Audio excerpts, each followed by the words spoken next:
আমরা বেশিরভাগ মানুষ রমজান মাসে ফজরের নামাজ পড়ে এসে ঘুম দেই। আপনার যদি রাতে ঘুম না পুরে আবার দিনে ডিউটি থাকে, ঘুম একটু যদি যাওয়াই লাগে, তো ফজরের পর পর ঘুমাবেন না। আলহামদুলিল্লাহ, আমাদের বাসায় আমরা এটার প্র্যাকটিসটা প্রতি বছর খুব হার্ডলি করার চেষ্টা করি। ফজরের পর পর কোনো ঘুম নেই, ফজরের পর একটু কোরআন তেলাওয়াত করেন। প্রথম প্রথম চোখ ভেঙে আসবে, কারণ আপনি ভোর রাতে উঠছেন, অভ্যাস নাই। তো যাতে চোখে ঘুম না আসে সেজন্য নানান বুদ্ধি বাইর করেন, করে ঘুম দূর করেন, একটু উঠবস করেন। ওই টাইমে বসে ফজরের পরে আপনি তেলাওয়াত করেন, জিকির আজকার করেন, সকাল সন্ধ্যার দোয়াগুলো পড়েন, একটু দোয়া করেন, রমজানের কিছু আমল করেন। এশরাকের নামাজের ওয়াক্ত হয়ে গেছে, 2 রাকাত নামাজ পড়ে এরপর আপনি পারলে দরকার হলে শুয়ে যান, কিন্তু ফজরের পর পর শুয়ে যাবেন না। এটা একটা ভুল, কারণ নবী করিম সাল্লাল্লাহু আলাইহি সাল্লাম সকালের এই সময়টার জন্য দোয়া করেছেন, আল্লাহুম্মা বারিক লি উম্মতি ফি বুকুরিহা, আল্লাহ আমার উম্মত জন্য সকালের সময়টাতে বরকত দান করুন। আর ওই সময় আপনি ঘুমায় থাকছেন। তো রমজান মাসে আমরা এটা একটা ভুল করি, এটা আমরা করব না যথাসম্ভব। অনেকে রমজান মাসে সাহারির খাবার এমন ভাবে খায়, এক সময় আমরা দেখেছি ছোটবেলায় যে অনেক মুরব্বীরা আছেন রাত 12টা 11টার দিকে উঠে সাহারি খেয়ে তারপর শুয়ে পড়েন। এটা যেমন একটা ভুল ছিল, সাহারি হলো শেষের দিকে খাওয়া উত্তম, ওনারা খাইতেন আগে। অতিরিক্ত সতর্ক যেটাকে বলে, এত আগে কেন খায়?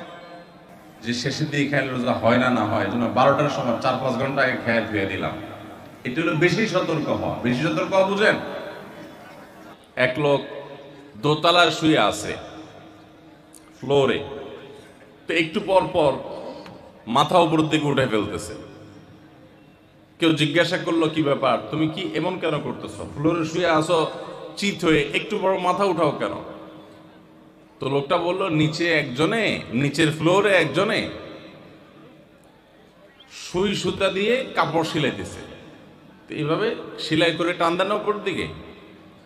তো বলে যে সতর্ক থাকতে তো দোষ নাই, যদি ফ্লোর ভেদ করে আমার মাথা লাগে, এই জন্য মাথা উঠে ফেলতেছে। তো এটা অতিরিক্ত সতর্কতা হলো না? সতর্কতা ভালো, কিন্তু অতি সতর্কতা ভালো না। সাহারি অনেকে রাত 12টা 1টার সময় খান, এটা হলো অতিরিক্ত সতর্কতা। এত বেশি ভালো না, এত অতিরিক্ত সতর্ক হওয়া বরং নিষেধ। হাদিসে নবী সাল্লাল্লাহু আলাইহি ওয়াসাল্লাম আমাদেরকে সাহারি শেষের দিকে খেতে বলেছেন। এখন আরেকটা ভুল হলো, অনেকে সাহারি এত শেষে খান যে মুয়াজ্জিনের সাথে ওনার কম্পিটিশন হয়। মুয়াজ্জিন মাইক ধরে, মাইকের সামনে দাঁড়ায় মুয়াজ্জিন ঘড়ির দিকে তাকাইতে থাকে, টিক টিক টিক টিক আগাইতেছে কাটা। মুয়াজ্জিন প্রস্তুতি নিচ্ছে যে আল্লাহু আকবার করে হাঁক দিবে, আর উনিও ওইদিকে প্লেট হাতে গ্লাস হাতে খাবার খাচ্ছেন, ধুমায়া খাচ্ছেন, এবং কম্পিটিশনে লিপ্ত হয়েছেন যে মুয়াজ্জিন আগে আল্লাহু আকবার বলেন আর তিনি আগে গিলে শেষ করেন। এরকম কম্পিটিশন হয় কি হয় না? বেশিরভাগ লোক, বিশেষ করে আমাদের যে কোনো কাজে আমরা একেবারে শেষ মুহূর্ত পর্যন্ত না ঠেকালে ভালো লাগে না। এই যে একদম আজান হওয়ার আগ মুহূর্ত পর্যন্ত খেতে থাকা, অনেক সময় দেখা যায় যে ভিতরে যেতে যাচ্ছে আজান পড়তেছে, এখনো আমার গলার নিচেও নামে না, এদিকে আল্লাহু আকবার শুরু করে দিছি, আল্লাহু আকবার শুরু করতেছে, তখনও চাপাইতেছি, এবার ফালাই দিছি।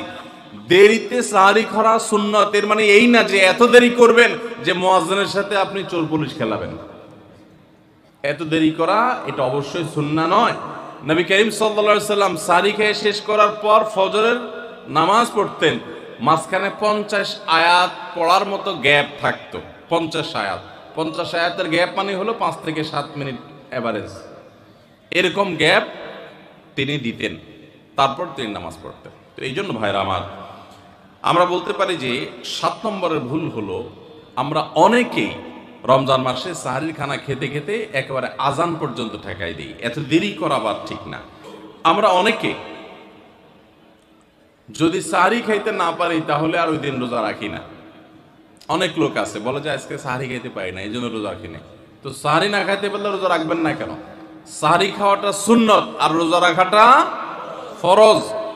আপনার সুন্নত ছুটে গেছে, কোনো অসুবিধা নেই। সাহারি না খেলে রোজার কোনো অসুবিধা নাই, সাহারি খাওয়াটা উত্তম। নবী সাল্লাল্লাহু আলাইহি ওয়াসাল্লাম বলেছেন, তাসাহহারু ফাইন্না ফিস সাহুরি বারাকা, তোমরা রাতের শেষ বেলার খানাটা, সাহারির খানাটা খাবা, এটাতে বরকত আছে, কল্যাণ আছে। দুপুরের খানায় বরকতের কোনো ঘোষণা নাই, অন্য কোনো খানায় বরকতের কোনো ঘোষণা নাই, কিন্তু সাহারির খানাতে বরকতের ঘোষণা আছে। এই জন্য আমরা সাহারির খানাটা মনে না চাইলেও অল্প স্বল্প কিছু হলেও মুখে দেওয়ার চেষ্টা করব, কারণ সেখানে বরকত আছে, কল্যাণ আছে। কিন্তু কোনো কারণে সাহারি মিস হয়ে গেছে, ঘুম থেকে উঠতে পারেন নাই, আজান হয়ে গেছে, তাহলে এই অজুহাতে রমজানের ফরজ রোজা না রাখার কোনো সুযোগ নাই। কষ্ট একটু বেশি হতে পারে ওই দিন, তাতে কিছুই হবে না, আমরা একেবারে মরে যাব না। ধৈর্য ধরা শিখতে হবে। ইমানদারকে আল্লাহ তাআলা সবর করা শেখাচ্ছেন রমজানের মাধ্যমে। এই জন্য ভাইরা, কোনোদিন সাহরি মিস হইলে ওই দিন রোজা মিস করা যাবে না। সাহরিতে আমরা বেশিরভাগ মানুষ একটা সুন্নাত আমল করি না, সেটা হলো খেজুর খাওয়া। সন্ধ্যার সময় ইফতারিতে যখন আমরা সাহরি খাই তখন তো সবাই আমরা জানি, আমরা ইফতারিতে যখন খেজুর খাই তখন তো আমরা সবাই মোটামুটি জানি যেটা সুন্নত। কিন্তু সাহরিতে খেজুর খাওয়া যে সুন্নত, এটা ম্যাক্সিমাম মানুষ আমাদের দেশে এখনো জানেন না। নবী করিম সাল্লাল্লাহু আলাইহি ওয়াসাল্লাম বলেছেন, নি'মা সাহুরুল মুমিনি আত-তামার, ইমানদারের সবচাইতে উত্তম সাহরি হলো খেজুর। আপনি ভাত খান, ডাল খান, গোশত খান, মাছ খান, যাই খান, এক পিস খেজুর আপনি যদি অন্তত সাহরিতে খান, তাহলে এটার কারণে একটি সুন্নাত জিন্দা করার সওয়াব পাবেন। খেজুরে প্রচুর পরিমাণ এনার্জি, খাদ্য শক্তি থাকে, এটা আমাদের জন্য নানা দিক থেকে উপকারীও বটে। এই জন্য ইফতারিতে আপনি খেজুর খাওয়ার কথা জানেন, অথচ হাদিসে শুধু ইফতারিতে না, সাহরিতেও খেজুর খাওয়ার নির্দেশনা দেওয়া হয়েছে। এই জন্য এটা একটা ভুল যে আমরা অনেকে সাহরিতে যে খেজুর খেতে হয় এটা জানি না। সাহরির সময়, ভোর রাতের সময়টা হলো দোয়া কবুলের সবচেয়ে মোক্ষম সময়। 24 ঘন্টার ভিতরে দোয়া কবুলের সবচেয়ে আদর্শ সময়, যে সময়ের দোয়া কবুলের সম্ভাবনা সবচেয়ে বেশি, সেটা হলো ভোর রাতের সময়টা। আল্লাহ সুবহানাহু ওয়া তাআলা ডেকে ডেকে বান্দার ক্ষমা ঘোষণা করেন, বিপদ আপদ দূর করেন, অসুখ বিসুখ দূর করেন। এই সময়টা হলো রাতের শেষ প্রহর, ফজরের আগের সময়টা, তাহাজ্জুদের সময়টা। 11 মাস ধরে আমরা নানা ব্যস্ততার অজুহাতে আমাদের তাহাজ্জুদ পড়ার সুযোগ হয় না, ভোর রাতে ওঠার সুযোগ হয় না। ভাইরা আমার, রমাদানের মাস, আপনি তো সাহরি খেতে প্রায় প্রতিদিনই উঠছেন। আপনার যেহেতু সাহরি খাওয়ার উদ্দেশ্যে উঠাই লাগে, তো আপনি কেন এই মাসে সাহরির সময়, ভোর রাতের এই সময়টাতে যখন আল্লাহর সাধারণ ক্ষমা ঘোষণা করেন, ওই সময়টাতে আপনি কেন শুধুমাত্র খেয়ে পরে আপনি মসজিদে চলে যাবেন ফজরের জন্য? অবশ্যই আপনি সাহরি খেতে উঠলে 2-5 মিনিট সময় বের করে বিশেষভাবে আল্লাহর কাছে দোয়ায় মনোনিবেশ করবেন। আমাদের একটা বড় ভুল হলো, সাহরির এই সময়টাকে দোয়ায় আমরা মনোনিবেশ করি না। সম্ভব হলে 2 রাকাত নামাজ পড়েন, 4 রাকাত নামাজ পড়েন। সেটা যদি না পারেন তো সাহরির খানার শেষে অথবা আগে আপনি আপনার রুমে গিয়ে লাইট বন্ধ করে নিরিবিলি জায়গায় একটু আল্লাহর কাছে হাত তুলে একটু চোখের পানি ফেলে চান, দোয়া করেন। দোয়ার এই সুযোগটা 11 মাস আপনি পান না, রমজান মাসে সাহরির উসিলায় পেয়েছেন, তো আপনি সেই সুযোগটা কেন হাতছাড়া করবেন? আমি বিনয়ের সাথে বলতে চাই, একজন মানুষের যেন আমরা এই সুযোগটা হাতছাড়া না করি। আমি পারতপক্ষে কোনোদিন এই সুযোগটা হাতছাড়া করি না ভাইরা। যেদিন কিছুই করতে পারি না, ওইরকম দোয়া করার সময় হয়তো নাই, কোনো কারণে দেরি হয়ে গেছে উঠতে, ওই দিন খাইতে খাইতে মনে মনে দোয়া করার চেষ্টা করি, প্লেটটা ধুইতে ধুইতে দোয়া করার চেষ্টা করি। কারণ মুয়াজ্জিন ফজরের আজান যখন দেন, ওয়াক্ত যখন হয়, তার আগ মুহূর্ত পর্যন্ত আল্লাহ তাআলা দুনিয়ার আসমানে এসে তারপরে বান্দাকে ডেকে ডেকে বলেন, আলা মিন মুবতালান, তোমাদের মধ্যে কেউ কি অসুস্থ আছো, ফাআফিয়াহু, আমি তাকে সুস্থতা দান করব। আলা মিন মুস্তাগফিরিন ফাগফিরালাহ, তোমাদের মধ্যে কেউ কি আছো ক্ষমা প্রার্থনাকারী, আমি তাকে ক্ষমা করে দিব। এভাবে ডেকে ডেকে আল্লাহ তাআলা দিতে থাকেন।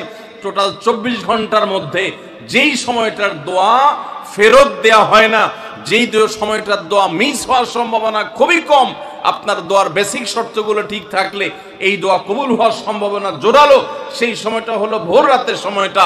রমজান মাসে এই সময়টাতে দোয়ার যে সুযোগ তৈরি হয়, দোয়ার যে বিশাল সুযোগ আপনি পান, এই সুযোগটা হাতছাড়া করে আপনি শুধুমাত্র খেয়ে দিয়ে এই সময়টাকে পার করে দেন, এটা কখনো বুদ্ধিমানের কাজ হতে পারে না।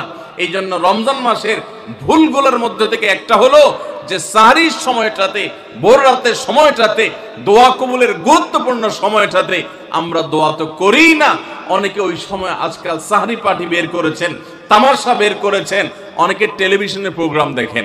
কোন কোন চ্যানেলে সাহরির সময়ের কোন কোন প্রোগ্রাম আমরাও মাঝে মধ্যে এগুলো আগে রেকর্ড করা থাকে। সাহরির সময় আমরা টেলিভিশনে প্রোগ্রাম করতে যাই না, আগে রেকর্ড করা থাকে, সেগুলো চলে। এগুলো হলো তাদের জন্য যারা টেলিভিশনে হারাম জিনিস দেখবে, ওই টাইমটাতে সে যেন হারাম জিনিস না দেখে ভালো কিছু দেখে। আপনাদেরকে আমরা বলবো কখনো ওই ভোর রাত্রের ওই সময় ইসলামিক প্রোগ্রামও দেখতে যাবেন না। আপনি ওই সময়টাতে আল্লাহর সাথে কথা বলবেন। ওই টাইমটা ইবাদতের সময়, ওই টাইমটা দোয়া এবং রোনাজারের সময়। আমরা বেশিরভাগ মানুষ এই ভুলটা করি যে রমজানে আল্লাহর কাছে পাওয়ার এই বিশাল সুযোগ আমরা হাতছাড়া করে ফেলি।